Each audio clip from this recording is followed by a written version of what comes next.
Nagsimula na ang bread duel. Unang ipinakita ni Mac Oyama ang kanyang bagong tinapay. Ang Kugon Pudding Aman. Isang butter roll na may pudding sa loob. Ginawa ito gamit ang pinakamataas na kalidad ng mga sangkap. At lahat ng mga hurado ay nagbigay ng perpektong marka. Pagkatapos, oras na ni Azuma. Ang kanyang tinapay, na pinirito, ay tila nagustuhan ng mga hurado. Kinuha niya ang natirang tinapay at pinirito ito sa isang espesyal na sarsa para maging malambot ulit. Gayunpaman, napansin ng mga hurado na ito ay gawa sa mga natirang tinapay. At hindi ito kaakit-akit para sa mga tao. Sa huling sandali, lumitaw ang pangkalahatang tagapamahala ng Pantasia, at humingi sa mga hurado na isaalang-alang ang presyo.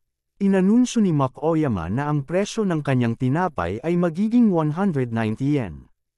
Bahagyang mas mataas lamang kaysa sa karaniwang butter roll, na isang magandang deal dahil sa mataas na kalidad ng mga sangkap. Pagkatapos, inihayag ni Azuma ang kanyang presyo, 0 yen. Nagbigay ng kasiyahan ang mga tao, at nagbigay din ng perpektong marka ang mga hurado sa kanyang tinapay. Nagtatapos ito sa isang tabla na laban.